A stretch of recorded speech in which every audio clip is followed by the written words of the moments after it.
And welcome everybody to the Colonial Downs preview show for Thursday, August the 15th. The 15th. We're recording in advance, so my day, yeah. But yes, August the 15th. And please be with you guys here for a Thursday. 9 races, all thoroughbred, 7 turf, 2 dirt, which I think is the trend for the first 2 nights. And actually it's 8 and 2 for Saturday. So 2 dirt races each of the 3 days. Last week we only got the first 2, day. yeah. So, and I know both winners in both dirt races came from off the pace, but I felt like they were the best horses. Like DeGrom looked a winner at the 3/8 pole, and the other horse that won, Speed App, just was the best horse in the race. Agreed. And so didn't really pick up any trends. You were starting to talk about picking up a little bit of trendiness on the grass courses. Yeah, I thought on the outer turf course, which is the sprints mostly. Yeah, speed was holding a little better. 5 Yeah. horses, one on or near the lead there.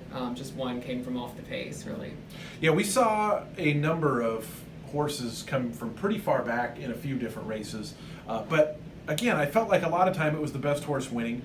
There was a race on opening night we talked about a little bit on Saturday's preview show.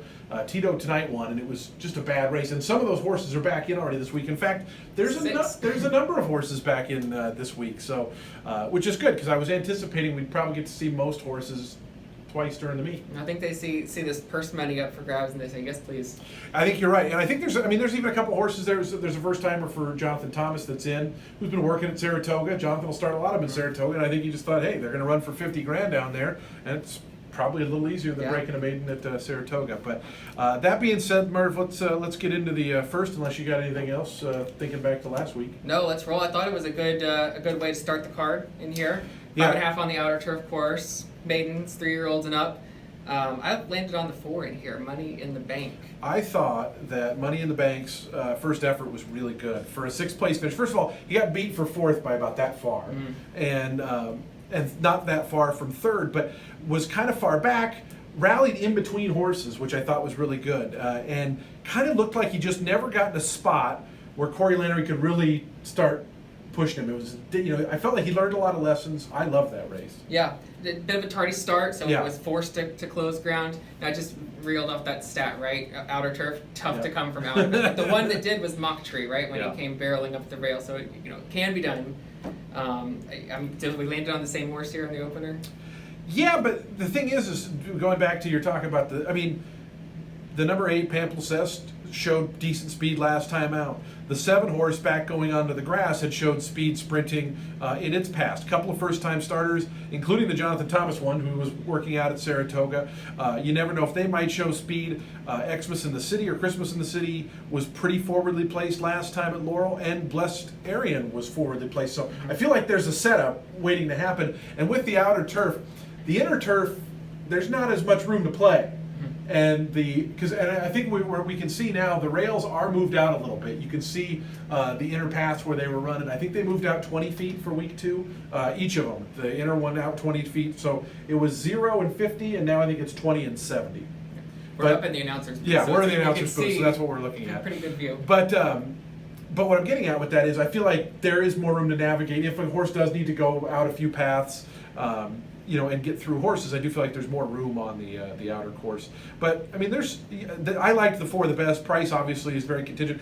The Thomas horse they paid a lot of money for, $200,000 for that horse. Yeah, I liked that one too as well, especially with Paco Lopez in the irons. And I did spot that had been working up at Saratoga, so I think this is a well-intentioned son of Hardspun. And some good works too. You go back to July 5th, second out of 61. That was breezing from the gate.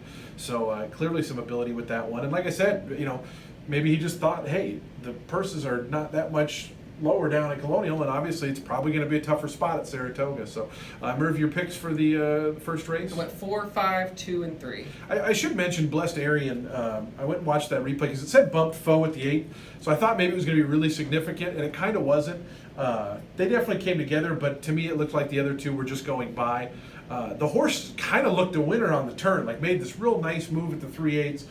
And then somebody came to it and he pushed it and they kind of edged away again, and then but it was on the dirt, and this is on the turf, so it's just a different beast. And another speed horse, right? Yeah, and I think you're right on the odds. Going to be a shorter price. So, and the 3, I mean, that was all things considered a decent debut. Was in the hunt for much of it, and that race was on the grass. So, and Michael Trombetta is 1 for 1. Yep. Yeah. 7 weeks on the shelf though for that Yeah. one, Xmas in the City. Yeah, I mean it's a race I thought you could have a little bit of fun with because there's just so many different things going on for the contenders in there. What were your picks in race 1? 4, 5, 2, and 3. You got 4 picks. Are you supposed to do 4? I can do as many as I want. That would be very tout of you. I'm going with the 4, 1, 2, 3, 7, 8, 9. Race number 2, Merv, we start the early pick 4 in here, 50-cent pick 4. This is one of those ones where I've been big on reading conditions lately. I said that on my podcast, Bet America Radio Network. You can find it there. But this is kind of a wonky one because it's essentially a starter allowance, 25,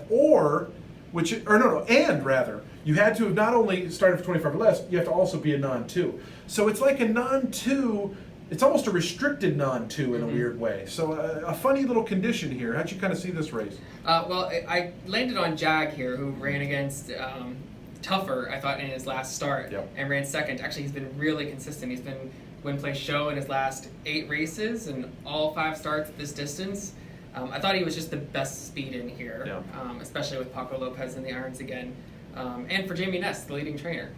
Yeah, I thought the fractions were interesting too last time, and the comment washy, which is interesting, so obviously he was maybe a little bit worked up, but was kind of freewheeling on the lead. Somebody came to him. They ended up going 23-3 for that third quarter, so they really sped it up in the third quarter, and he just wasn't able to keep up at the end, but still kind of dug in. And so I agree. I thought that was a very, very good performance.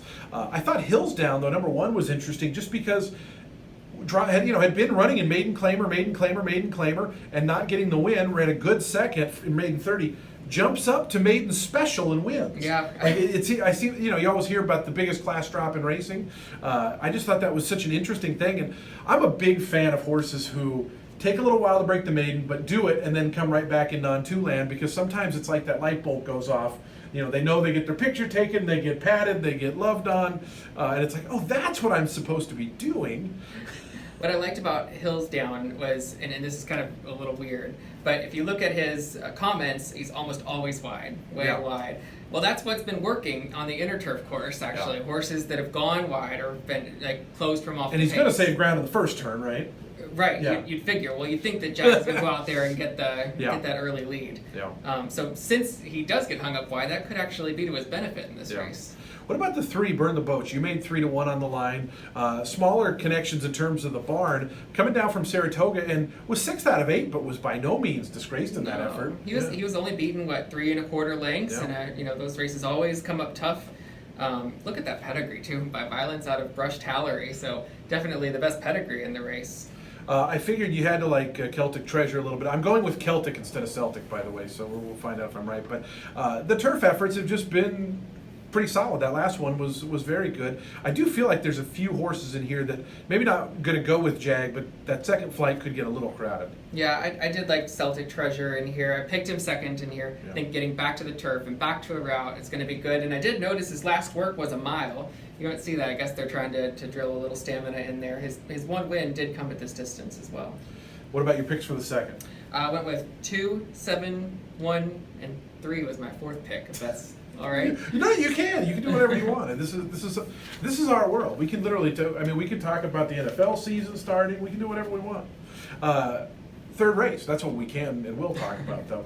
Moving to the dirt, 6 furlongs on this main track for maiden 2-year-old fillies, $50,000. An entry in here, a few horses that have ran pretty good. I thought really interesting was Larimar, who kind of has a very similar everything to Embolden, who was a dominator the other week. Yeah, that's who I thought she looked like as well. Ran well at Monmouth, was well bet, comes in for good connections. And just barely got beat, Paco Lopez in the irons. I think if I picked him in the first 3 races, could have a good start. He did have a good week last week, right? He did. He only ran here one day, got 2 wins. Actually, the owner and trainer both have 2 wins as well for Larimar. So. And the owners, I think, have had some. They had one winner with Brendan Walsh. Was that who it was? Mm-hmm. Yeah, Dars. They've had and they have a number in that because I remember coloring their silks 3 or 4 times this weekend. So one thing I don't think you'll get is a price on her, though. No. I think I made her 8 to 5 on the morning line, but I think she'll take a lot of money in here. The other horse that you put that's going to take money, that is going to take money, is the 5 Blood Curdling. Dane Kabisky is solid with first-time starters. He's actually a positive ROI with first-time starters. They paid a lot of money for this horse, though, $325,000, and this is Dane's main group, PTK. I have to think the horse will take money just based off of that, Blood Curdling. Yeah, that and the pedigree is pretty good, right? The dam has 5 winners from 5 starters, including paid-up subscriber, who was a multiple graded stakes winner, won nearly $1 million, I believe. And then it comes in off of good work, right? 47-3 in the most recent workout, so approaching this race in good form. You made the entry 3-1. What did you think of that? What did you think was going to lead them to take money? Well, they both showed 2 works at Colonial, right? So and they were kind of zippy works. One was on turf and one was on dirt. So I just thought they were both interesting in here in a short field. Okay. And the other thing I thought was kind of interesting is the 2 Windy City Kitty claimed for $40,000 last time and didn't run all that bad at Churchill. I mean, and that was, those $40,000 at Churchill are not easy. It was very wide that day. And Wayne Potts is good off the claim, 21% and a positive ROI. And I think that might be the one that slips through the cracks on getting bet. People are going to see it ran a maiden claimer. And if the price goes up, I thought that one could be interesting. I mean, the 6 is going to... If the 6 repeats, that's going to be real tough to beat. Yeah. Well, another thing about Windy City Kitty coming in from Churchill Downs, right? How many Churchill shippers won on opening weekend? I think it was 6. Yeah. Laurel was the most potent, right? It was. But Churchill was very much second. I think the next closest one was 3. And I think some of that is there's more Laurel starters than anything. I think the Churchill ones hit at 25%. Of all horses running from Churchill won. Yeah, and at more value. I think the average winning odds of a Churchill shipper was over 7-1. Yeah, I mean, we talked about it last week. This is a meet where we're all kind of learning a little bit, and if you can kind of get a jump on some folks, maybe that's where you can find your separation and your differentiations in your price. But I have to think that Larimar is probably the single in the early pick 4 for more folks than not, wouldn't you guess? I would think so. It would be tough to I think Jag will be a single for some folks, but I think Larimar's probably the single of the sequence, at least in terms of who's going to be singled the most. So not necessarily the one I think is the best shot. Your picks in race 3? Went with 6, 5, and the entry. 1 and 1. It's only 3 that one. And then my 4th pick. I want to know the 4th pick, because if it wins, this is Tout 101, Merv. If the 4th pick wins, and then the first one runs second, then you get to brag about the trifecta. Okay. Even though you didn't give that. Even though those 4 betting interests represent 5 of the 7 horses. Exactly. Tout 101, Merv.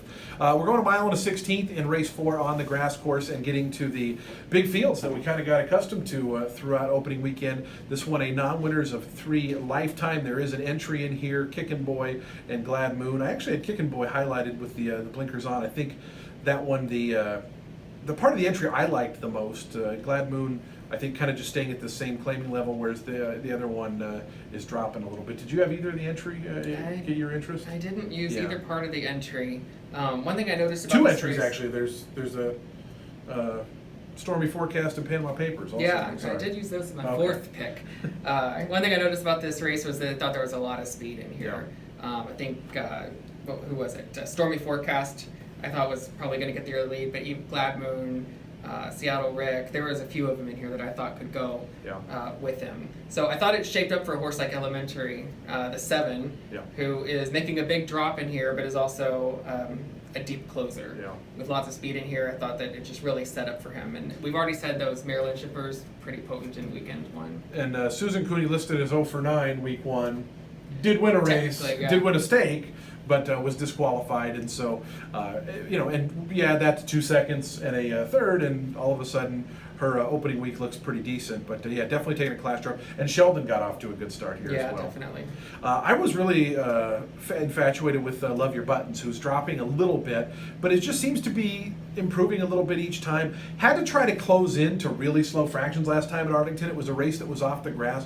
The horse that won, Senor Blanco, literally sat like a first over trip, broke away at the 5/16, came into the lane 3 or 4 in front, and Senior Blank and Love Your Buttons was just never going to catch that one. And so I thought getting back to grass, 2 starts back was running for more than double this price at Churchill and finished deep in 3rd.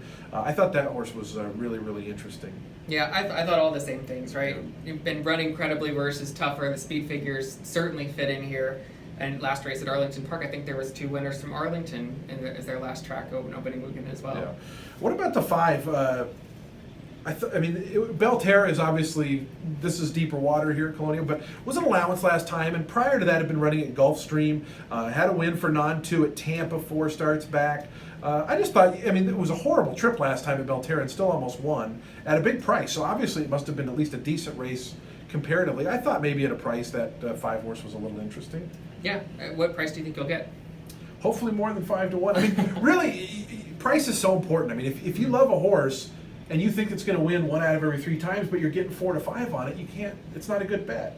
If you're getting 4 to 1 on a horse that you think is going to win every 2 or 3 times, that's what you dream of, right? Yeah. It's like getting 6 to 5 on a coin flip. Even if you lose, you made a good bet, which I know some people out there don't believe in that, but I'm a big believer that if you get your money in right, same with poker. Like all those guys, they talk about the best poker players. If you shove in with aces against kings, you're still going to lose sometimes. But you were you made the better play. That's all you got. That's all you can do is try to consistently make good plays.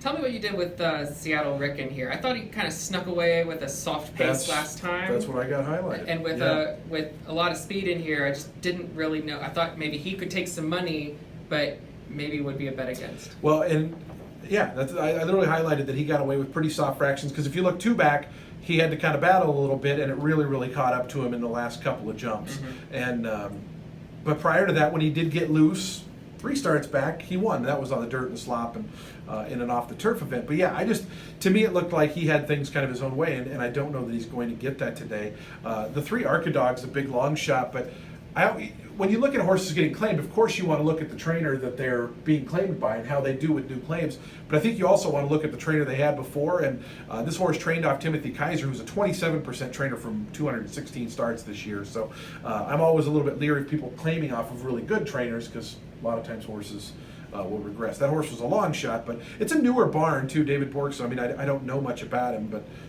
be interesting to see if he can move the horse up at all. But your picks in race 4, Merv? I went with the 7 and the 9 as my top 2 picks. Yeah. A couple of days ago, I had Seattle Rick as my 3rd pick, but I've been talking myself out of him over the last couple of days. I'm a big believer that having to give picks 4 days in advance is kind of ridiculous because we don't know the price. Mm-hmm. We don't know the track condition. It's supposed to possibly rain tonight, maybe even rain a little bit Thursday. And so I'm a big believer that, yes, you have your picks, but, when you... Subject to change. Yeah, and when you're 12 minutes to post time, you definitely want to be able to be nimble. You have to be able to be nimble. So I might move my 4th pick, the 2 and 2B, up to my 3rd. Let's move up to race number 5, Merv, and that starts the 12% takeout pick 5. Been fun to follow along with those throughout the first few days of the meet. And this race for a $10,000 claimer for horses that have started for the 62.50 or claiming price of $10,000. So again, one of those conditions that there's a couple different little requirements for, and a pretty big field. Another entry in this race, 8 to 1 on County Corrections and Midnight Harbor. But how'd you see this race playing out? Some kind of, Poshki, some classy old war horses in here. Yeah. Well, first of all, I caught a little flack on Twitter for my morning line on this one. Someone called me out for making the 9 my Cowboy the 3 to 1 morning line favorite. I don't know. I thought shipping in from Florida, competitive speed figures, this horse would take some money. And it also shows good speed. But I also thought there was a potential for My Cowboy and Smart to a T to get into a speed duel. Yeah. They both in their comments said duel in their last races. I thought the potential was there for them to kind of go at it. So I landed on the 4, Camillus. I think that's how you say it. I haven't decided yet. Who popped off with a good speed figure last time out, makes his turf debut in here. I think if he runs back to that race last time, even on the step up in class, I thought that he could actually provide good value in here. My price play, I do 2 price plays in the program, and one of them was this 6 No Knock Raid, who I don't think we're going to get 8 to 1 on. But I would be happy to get 5 to 1 on. Anything lower, it's probably not. Just because the horse is dropping pretty big time in class, coming from Laurel. You can start going back to some starter allowances, was his last win. The $35,000 race, 3 back, ran a pretty decent 3rd. So I thought it was just a pretty big class relief. The horse seems to always kind of come with at least a little bit of a run. He's never losing a ton of links down the stretch. I thought the 7, you can make a little bit of case for. He's getting back to the level of the claim in terms of the 10,000 at least. They claimed and they tried to jump up and didn't really work. I mean, the horse ran okay, a fourth and a third, but now kind of back to reality for inequality. And I know you like that horse. Yeah, I took a long look at him. I just thought maybe second start on the grass. He was passing horses late in his last race, and like I said, I mean, I think the 5 and the 9 are going to go at it early and maybe set this race up for some closers. And the 5 is dropping too, right? It was coming out of those bigger allowance races at Laurel, and was kind of, this horse is, when it gets clear, can run some good races. I mean, really, if you look through the PPs, last 10 starts, 6 of them are really solid efforts, beating a neck, beating 3/4, a win. I mean, there's some good races on the page. The horse has been consistent, and the rider is a rider I don't know much about, and an 8% rider, but has been with this horse pretty much since the start, and was a double apprentice. It looks like. Yeah, it looks like he lost the buck allowance for this one. Yeah, which is certainly an interesting part of things. But yeah, the 6 was my pick. Now let's talk about Poshke, who has made almost $800,000, 15 wins. I remember a friend of mine claimed this horse a couple of years ago, and has kind of been toiling in that mid-claiming level. Drops to 10,000 here after 2, frankly, pretty disappointing starts. My thought is at 9, kind of going backwards for 20. I don't think the jump down to 10 is going to make that big of a difference. No, I tend to agree with you there. I didn't use. And will take money, right? I mean. Sure. Almost kind of has to, just because, I mean, in 1, 2, and 3, ran great at Suffolk, and it wasn't like that was that long ago. Right. I mean, he's got some decent speed figures in his recent races. Yeah. But I just didn't use him. $800,000. Oof. A lot of dough that horse has made in his career. Merv, your picks for race 5? I went with 4, 7, 5, 9. Let's move on to the 6th race, which starts Late Pick 4. Late Pick 4 has been very popular. A lot of folks diving into those pools. I thought this was so interesting on this one horse, Merv, because it's just so we're back on the dirt, I should add, in this race. 6 furlongs on the main track. How often do you see a horse win double digits twice in a row like that? I feel like you don't see that hardly ever. No, and really the other part of the entry, if you just look 2 back, 1 by 12. So I thought they were like very similar profiles for these horses coming in from Parks. You had to draw a line through Barley Jack's last race, but their running styles complement each other, right? That's what I was going to say, yeah. So, one speed and one comes from out of it. I wrote this down, that only one Parks winner on opening weekend, so some of those shippers didn't really work out. But the one Parks winner was on the dirt, so it was DeGrom. Trevor McCarthy named on both horses. It seemed like most of the entries where same jock was listed on both horses, one of them scratched. We didn't really have many jockey changes in that regard. So, but my initial thought was that Barley Jack is totally in there to help out Neva's gal, who they obviously claimed has won huge now. They want to have protected and is this race. To me, it makes complete sense that this race could set up for that one. A couple of the outside runners I thought were, to me, Sworn Silence is really interesting because it comes with a run, at least the last 3 times. Ran a nice second at Churchill and a $97,000 allowance. Yeah. The winner came back to win. And the winner again. came back to win. It was a real salty race, and I just thought a very good effort. But maybe the kind of horse that does more often than not kind of run up, because it was quite the drop from 25,000 up to that allowance last time. Yeah, well, the blinkers certainly helped, right? Yeah. Added those 3 back, and man, what a difference. What about the 6? Did you have Foxy Mischief in there anywhere? That was my 4th pick, Foxy Mischief. I also looked at the 4 Mardi Gras in here. Just broke his maiden, broke her maiden in a maiden special weight at Charlestown, though. But before that, had been running at Monmouth and Gulfstream, and not bad against tough maiden races. So. Generally, I would stay away from a Charlestown shipper in a race like this, but I think with this one, I'll give her a long look. For Mardi Gras, that horse 2-back Peaceful that you see the italicized on, that horse came back to win up in Saratoga. That was one of my best opinions of the year, because it had a horrible break at Monmouth. And Monmouth's sprint races, they start in that inside chute, so it's almost like a 1.5 turn sprint. And the horse spotted everybody, 7 or 8 lengths, and came and made this huge run for second. And so I don't know that it means that this race is all that live. St. Moon's a pretty good horse, and so obviously, and then this horse came out of it to win too. So maybe it was a very live race. As you said, it was Charlestown, and this is back on the grass, but that effort wasn't too bad at Monmouth on the grass. And I do think Jonathan Thomas, because of being a high percentage guy with Paco, those horses are going to be live and going to get attention at the windows. Yeah. Did the 8-week layoff on the 7 worry you at all? I didn't really factor it in that much. No. I feel like it's just not that uncommon anymore, right? And we know, was Michael Tomlinson maybe pointing towards this meet a little bit with this horse? Because that was toward the end of the Churchill meet, right? I mean, they end right before the 4th of July, and so maybe he just didn't want to go to Ellis with this one. The horse has been training at Churchill. Maybe he's just kind of been waiting and pointing for this. Do you think he'll be the favorite, Sheep? No, I don't think so. Do you think the entry will take it? I think, well, if both of them go, I think so, yeah. And even if Nevis Gal goes, I think she is, yeah. Yeah. I don't disagree with your morning line on that. Thank you. Interesting race. Well, the great thing about, I'm all for morning line complainers before the race. I don't even want to call them complainers. I want to call them people that are having a debate with us. Right, yeah. Before the race, I love it. I hate the after the race. Oh, you're a moron. Like, that's, come on, buddy. Come with it before you have the hard facts. But, whatever. Your picks in that race? Nevis Gal, the one. Yeah. Mardi Gras, Sworn Silence, and then, like I said, Foxy Mischief is my 4th pick. The 7th race on the program, big old full field of 12. Do we call 12 a full if we run 14? Pretty full. Yeah, pretty big. But maidens on the outer turf course, sprinting 5.5. I thought there was a lot of route speed types in here.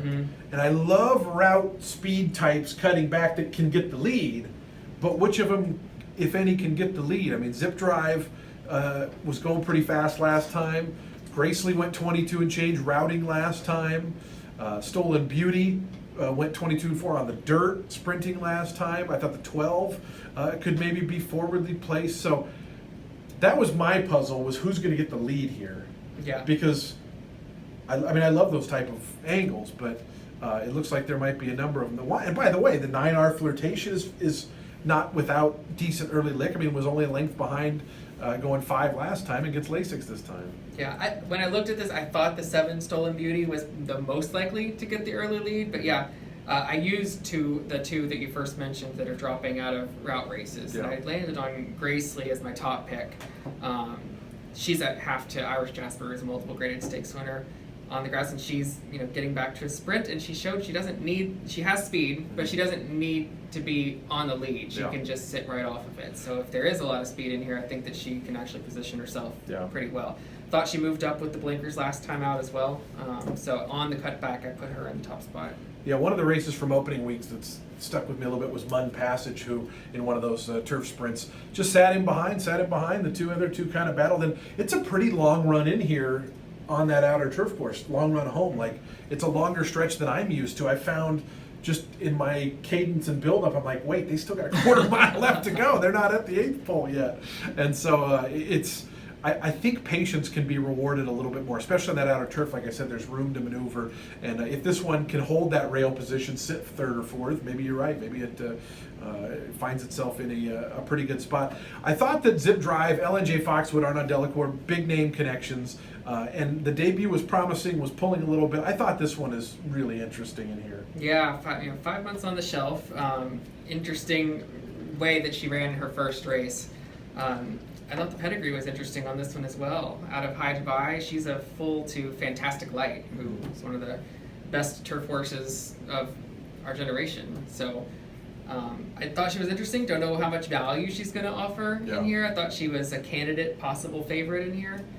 I think she is, certainly. What about Graham Motion's horse, way toward the outside, the 11, coming in from Presque Isle, had run on the turf, kind of has been consistently just okay. Yeah, I thought it was interesting. Their 2 turf starts were going a route of ground, and then most recently 2 sprints. So maybe sprinting on the turf is the right way to go.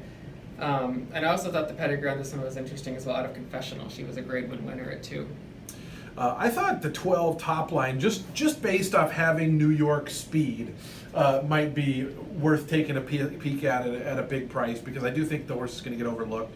And I just think that, able to contend at least for decent chunks of the last couple at Naira. Granted, it was on the dirt, but I thought from the outside post, if she can break really well and be close up, like maybe she can run it into the price just a little bit. I mean, I'm sure she was just sold privately for a cheap price last time out to a barn that doesn't have a lot of horses. But again, just looking to think outside the box a little bit, and I thought was maybe one worth mentioning.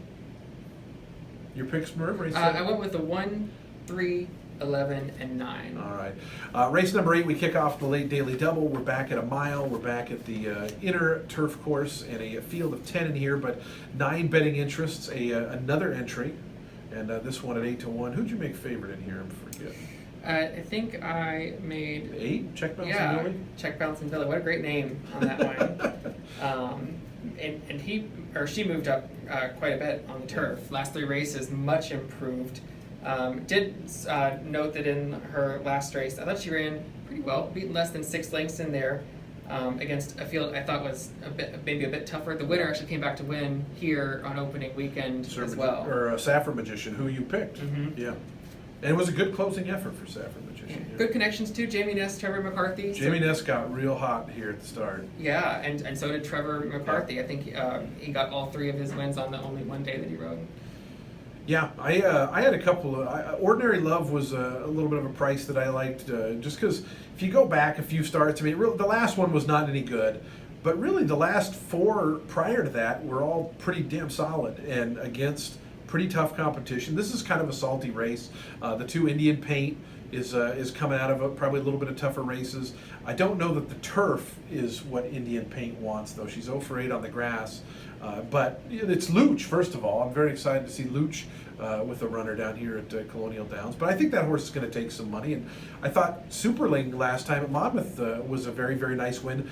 It's not that easy at Monmouth, I don't think, to come from that far off on the grass. It's a shorter stretch. It's kind of a 2.5 turns when you're routing on the turf there because you start in that big chute.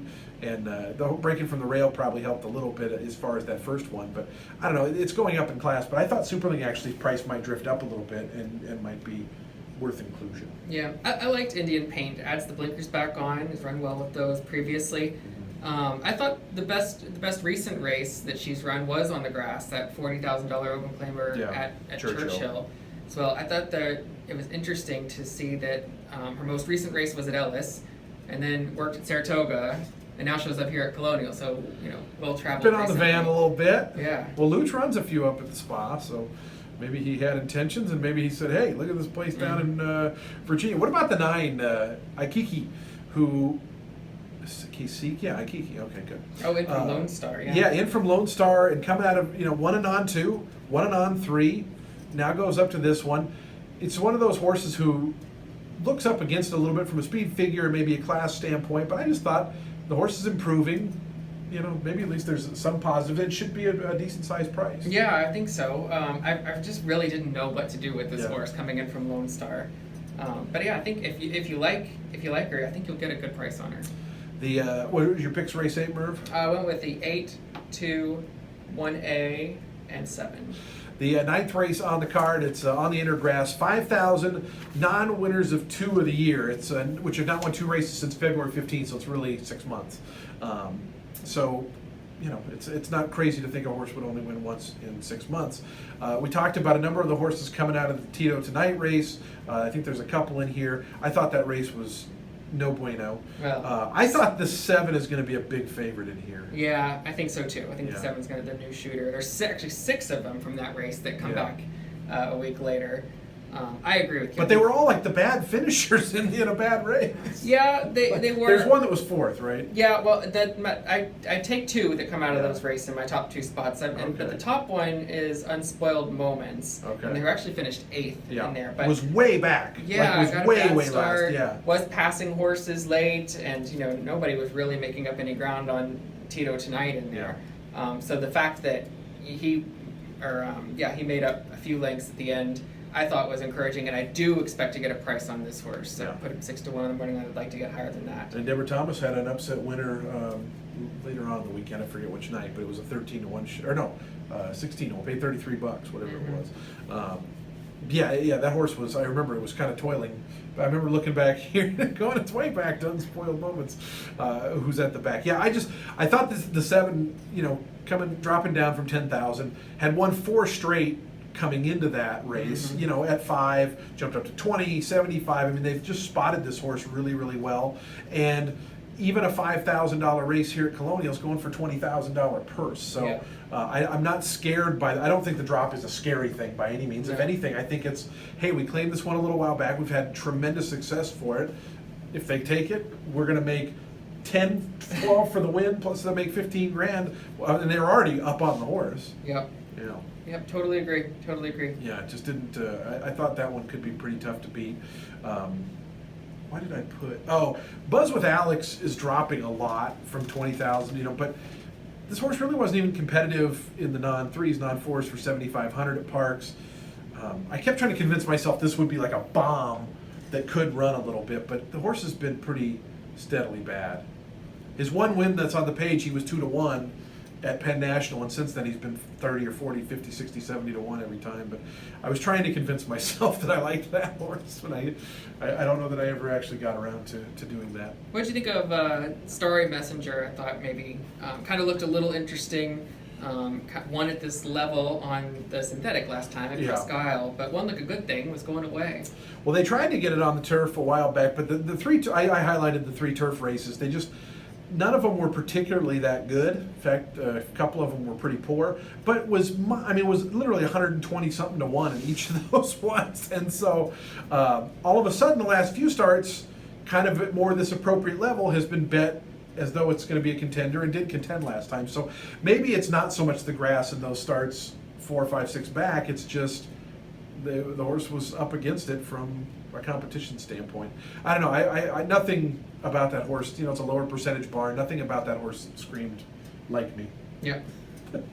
Merv, race 9 for you. Right, 10, 9, 7, 5. All right. Well, I'm excited for this 9-race program on Thursday. Again, keep an eye on the weather. It seems like the move here is that it storms in the evening right before dark. Pop-up storms, yeah. Pop-up storms. But from what I've gathered from talking to folks here at Colonial is, don't be too concerned about the turf going off the turf. Like, it has to be like steady. Oh, right, yeah. Yeah. So we should be good for all that. But keep an eye on the weather, and keep an eye on our YouTube channel here. We'll have these preview shows up hopefully a day at least before all of them, and we'll see you guys back here tomorrow for a Friday card.